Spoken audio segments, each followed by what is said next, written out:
Cancer Healer Center, a new beginning. पालकमंत्री गणेश नाईकांच्या पालघर जिल्ह्यामध्ये प्रताप सरनाईक जनता दरबार घेणार। तर जनता दरबार घेऊन लोकांचे प्रश्न सुटत असतील तर गैर काय, पक्ष आणि संघटना वाढवण्यासाठी मोकळीक, सरनाईक यांचं वक्तव्य।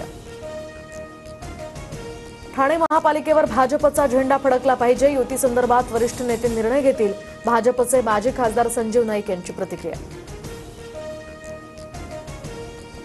महायुतीच्या लोकांसोबत संघर्ष करावा लागतो, परभणीच्या पालकमंत्री मेघना बोर्डीकर यांचं विधान।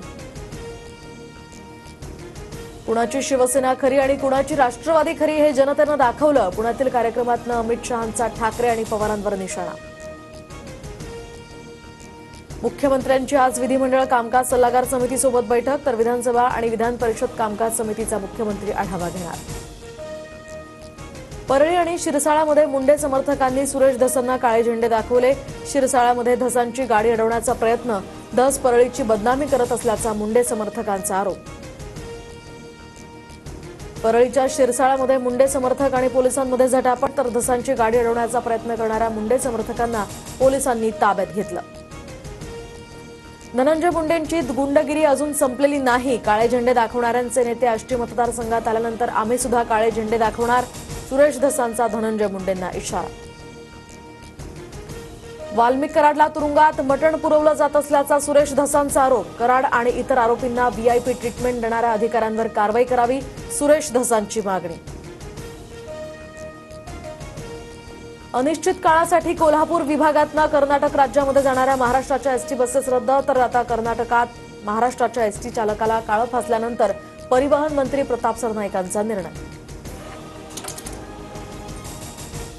अजित पवारांच्या राष्ट्रवादीकडून मुंबई पालिकेसाठी मोर्चे बांधणी, चेंबूरमध्ये 26 फेब्रुवारीला कार्यक्रमाचं आयोजन, राष्ट्रवादीचे मंत्री आणि आमदार या ठिकाणी उपस्थित राहणार। महिला आयोग सदस्याविनाच तर महायुतीतील तिन्ही पक्षांच्या इच्छुकांची मोठी यादी, महायुतीमध्ये संघर्ष होण्याची आता शक्यता, जानेवारीत कार्यकाळ संपला असताना सुद्धा निर्णय अद्याप मिळालेला नाही। छावा सिनेमाचे दिग्दर्शक लक्ष्मण उतेकर यांनी शिर्केंच्या वंशजांची माफी मागितली, चित्रपटात गणोजी शिर्केंबद्दल चुकीची माहिती दाखवल्याचा शिर्केंच्या वंशजांचा आरोप, तर उतेकरांनी संपूर्ण महाराष्ट्रासमोर आमची माफी मागावी, भूषण शिर्केंचं वक्तव्य। मध्य आणि पश्चिम रेल्वेवर आज मेगा ब्लॉक, तर ठाणे कल्याण दरम्यान जलद मार्ग, हार्बरवर वाशी नेरूळ दरम्यान आणि पश्चिम रेल्वेवर सांताक्रूज ते गोरेगाव दरम्यान 5 तासांचा जम्बो ब्लॉक असेल। सर्वाधिक दूध उत्पादन असलेल्या अहिल्यानगरमध्ये 224 कोटींचं अनुदान थकीत, सरकारकडून 1 ऑक्टोबर ते 30 नोव्हेंबर 2024 कालावधीसाठी 7 रुपये प्रति लिटर अनुदान, मात्र एकट्या नगर जिल्ह्यामध्ये 46,000 शेतकऱ्यांना अद्याप रक्कम नाहीच। पुणे पालिका परिसरामध्ये जीबीएस आजाराच्या 2 नव्या रुग्णांची नोंद, शहरातील एकूण रुग्णसंख्या ही 215 वर, खबरदारी म्हणून महापालिकेकडून पाण्याच्या टाक्यांची स्वच्छता मोहीम। मध्य महाराष्ट्र मराठवाड्यामध्ये आजपासून पावसाचा इशारा, होळीपूर्वीच उन्हाचा चटका वाढला, तर राज्यातील कमाल तापमानानं आता 40 अंश सेल्सिअसचा टप्पा गाठला।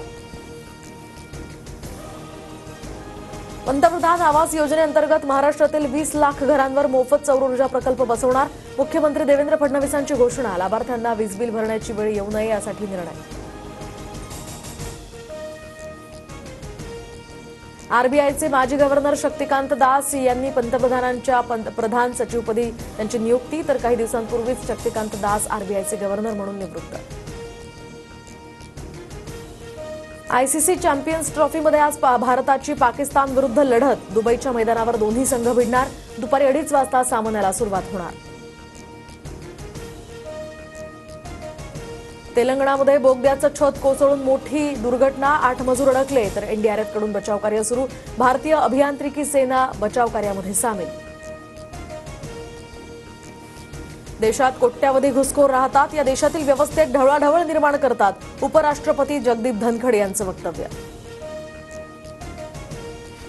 प्रयागराजमधील महाकुंभात आतापर्यंत 60 कोटी भाविकांचं स्नान, तर महाशिवरात्रीला भाविकांची गर्दी आणखी वाढण्याची शक्यता, मुख्यमंत्री योगी आदित्यनाथ आज सुरक्षा आणि व्यवस्थेचा आढावा घेणार।